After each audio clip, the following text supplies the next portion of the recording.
नमस्कार मित्रांनो, पुन्हा एकदा तुमचं आपल्या व्हिडिओमध्ये स्वागत आहे. ओके, आपली रेडिएशनची जी सिरीज आहे त्याचा हा शेवटचा पार्ट मी आता शूट करत आहे. हे लास्ट व्हिडिओ आहे रेडिएशनची.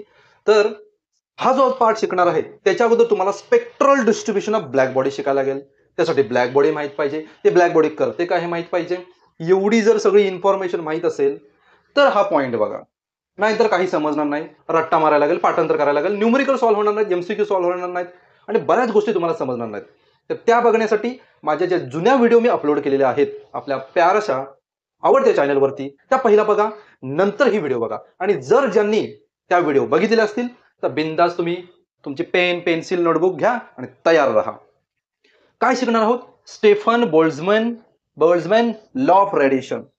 स्टेफन सायंटिस्टचं नाव, बोल्ट्झमन सायंटिस्टचं नाव. आता ह्याने काय केलं, जी ब्लॅक बॉडीचा स्टडी याच्या अगोदर बऱ्याच सायंटिस्टने स्टडी केला होता, त्याचं स्पेक्ट्रल डिस्ट्रीब्युशन पण काढलेलं, त्याचा ग्राफ पण बघितला होता.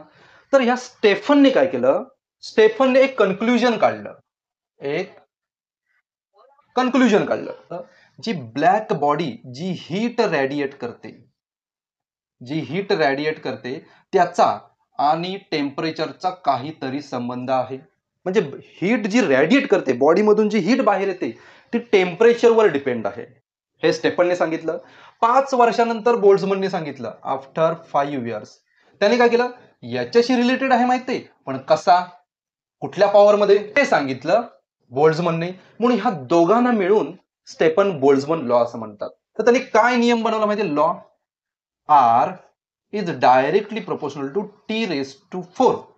आर म्हणजे काय, हीट रॅडिएटेड. एखादी ब्लॅक बॉडी आहे त्याच्यातून हीट किती बाहेर येते, त्याची पॉवर किती आहे, हे कोणाशी रिलेटेड आहे, टेम्परेचरशी रिलेटेड आहे. पण कसा रिलेटेड आहे, फोर्थ पॉवरशी रिलेटेड आहे. जर टेम्परेचर 2 डिग्री असेल, जर टेम्परेचर 2 केल्विन असेल, 2 डिग्री असेल, तर 2 चा 4th पॉवर केलात की 16, तर रेडिएशन ही 16 असते. म्हणजे टेम्परेचर 2, हीट 16 असते, जी हीट बाहेर पडणार आहे ती 16 असते. तर याने हा लॉ बनवला. तो आता मी इथे वर्ड मध्ये लिहितो. स्टेटमेंट काय, आर म्हणजे काय, heat radiated per unit area by black body जी हीट रॅडिएट करते इज डायरेक्टली प्रोपोर्शनल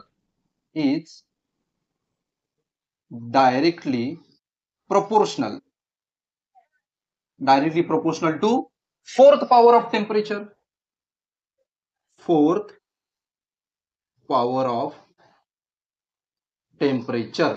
असा त्याने लॉ बनवला. कुणी, स्टेफन आणि बोल्ट्झमन या दोघांनी मिळून हा लॉ बनवला. याला मी बॉक्स करतो. ओके, आता कॉन्स्टंट घ्यावं लागेल, हे साइन काढतो आणि त्याच्याऐवजी आर इज इक्वल टू, इथे कॉन्स्टंट घेतो, सिग्मा T⁴. जिथे सिग्मा ह्या कॉन्स्टंटची व्हॅल्यू आहे 5.67 इंटू 10⁻⁻8. चुकलं असेल तर बुक मध्ये बघा. तर कॉन्स्टंटची व्हॅल्यू काय एक्झाम मध्ये देतात, पहिल्या पेजवर कॉन्स्टंटची व्हॅल्यू असते. नाही आठवलं तर पहिल्या पेजवर बघा. ओके, आता ह्याचं युनिट करण्यासाठी आर म्हणजे काय, हीट रॅडिएटेड. हीटचा फॉर्म्युला काय असतो, आर चा फॉर्म्युला Q/AT. आर म्हणजे हीट इमिसिव्ह पॉवर म्हणजे E. Heat radiated by black body is equal to Q/AT is equal to sigma T⁴. हा सुद्धा फॉर्म्युला पाठांतर करून ठेवा. ओरिजिनल फॉर्म्युला हा आहे आर, तिथं सिग्मा टाकला. सिग्मा म्हणजे कॉन्स्टंट आहे, स्टीफन बोल्ट्झमन कॉन्स्टंट सुद्धा म्हणतात त्याला. ओके, आर ची value Q/AT is equal to sigma T⁴ आहे. आता तुम्हाला याचं जर युनिट काढायचं असेल तर टी ला इकडे शिफ्ट करतो. क्यू म्हणजे काय, जूल. ए म्हणजे मीटरचा स्क्वेअर, टी म्हणजे सेकंड टाइम, T⁴ इकडे आला म्हणजे केल्विनची 4th पॉवर. हे झालं युनिट. कोणाचं, स्टीफन बोल्ट्झमन कॉन्स्टंट दिलेलं आहे त्याचं युनिट झालं. ओके, एका साईडला लिहितो, हे कॉपी करा, मी इथं लिहितो. ओके, अँटिक बोर्ड आहे आपला, अँटिक लाईट आहे. हा काय सांगितलं, R is equal to sigma T⁴. Okay, हे सांगितलं फॉर ब्लॅक बॉडी. जर ब्लॅक बॉडी असेल तर हा, पण ऑर्डिनरी बॉडी असेल, एखादी समजा इथे एक ऑर्डिनरी बॉडी आहे, ऑर्डिनरी बॉडीचं टेम्परेचर किंवा एमईसी पॉवर ही 1 पेक्षा खाली असते, कारण ब्लॅक बॉडीची इमिसिव्ह पॉवर म्हणजे हीट बाहेर पडते जी पॉवर 1 आहे, म्हणून ह्याला मला E ने मल्टिप्लाय करायला लागू शकतं. E is equal to R is equal to E sigma T raise to 4. हा फॉर्म्युला कोणासाठी? ऑर्डिनरी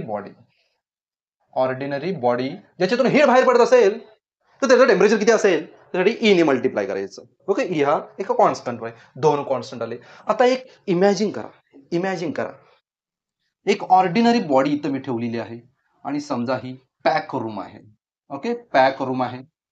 या सराउंडिंगचं टेम्परेचर T0 आहे आणि या बॉडीचं टेम्परेचर T आहे.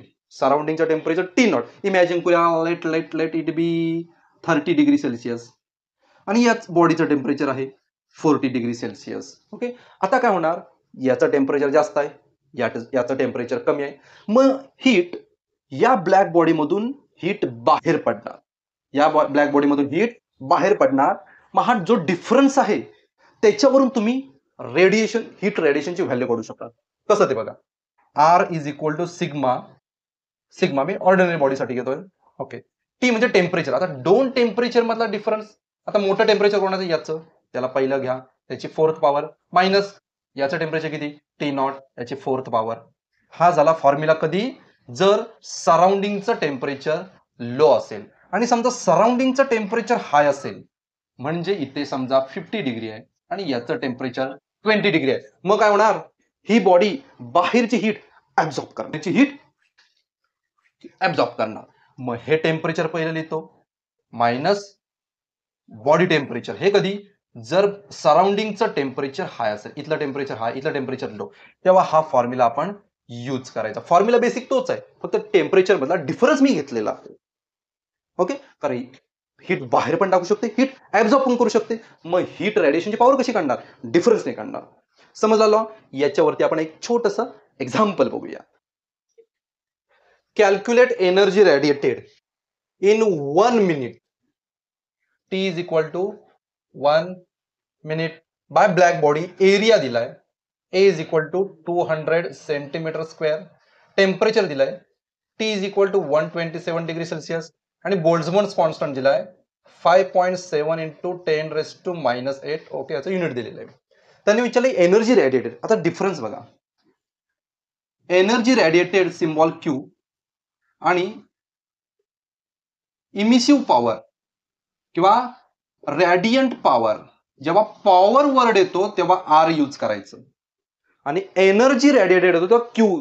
आपल्याला मग एनर्जी रेडिएटेड विचारलं म्हणजे Q ची व्हॅल्यू विचारलेली आहे.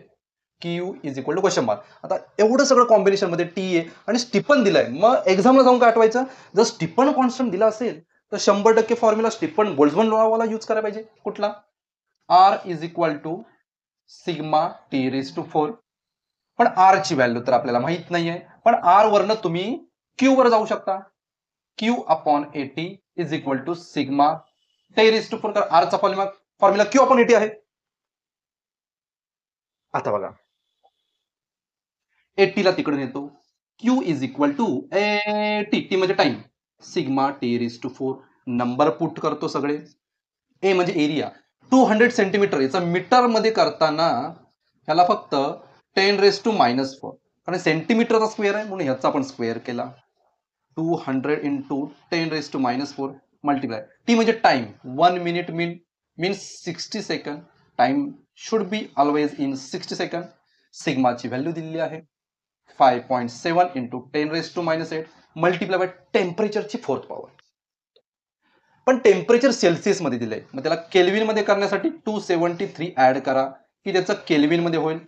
3 आणि 7 10, आजच्याला 1, 7 आणि 2 9 आणि 1 10, आजच्याला 1, 2 आणि 1 3 आणि 1 4. याची 4th पॉवर आहे, याची 4th पॉवर केली. ओके, आता बघा कॅल्क्युलेशन इझी आहे, टेन्शन घेऊ नका. नंबर एका साईडला घेतो, 200 गुणिले 60 गुणिले 5.7.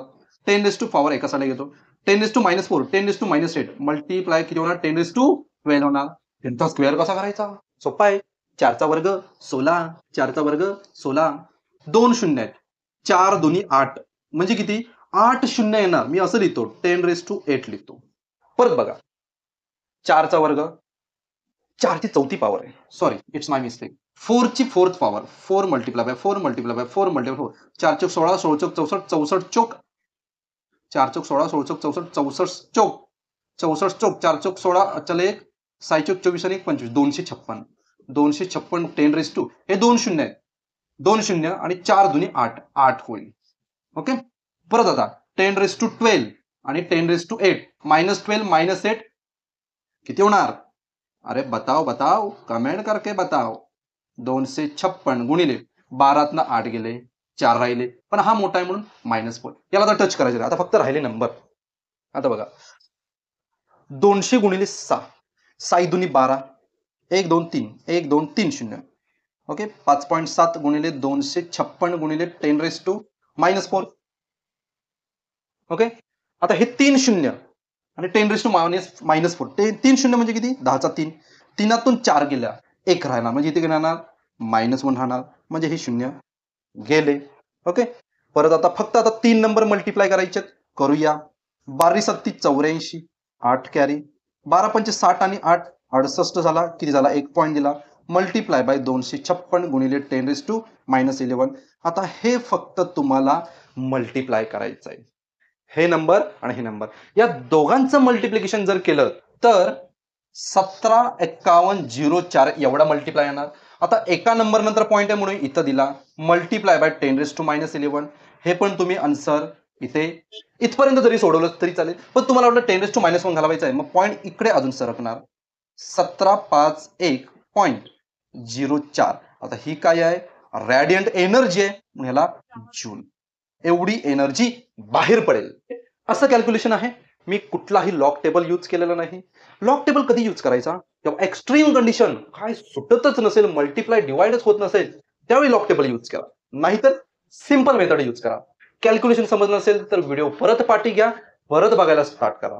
तर हे कॅल्क्युलेशन तुम्हाला इतर कॅल्क्युलेशन मध्ये हेल्प करेल की मी कुठल्या ट्रिक वापरतो कसे पॉईंट शिफ्ट करतो कसं मल्टिप्लाय करतो 10 रेस टू ला कसा घालवतो हे तुम्हाला शिकायला भेटेल. रेडिएशनचं चॅप्टर इथेच मी संपवत आहे. पुढचा आपण कुठला टॉपिक घेणार आहोत सांगा बघू सांगा बघू. सस्पेन्स मध्येच राहा आणि याचा स्टडी करा नक्कीच कळेल मी कुठला टॉपिक स्टार्ट करणार आहे. तोपर्यंत गुड बाय.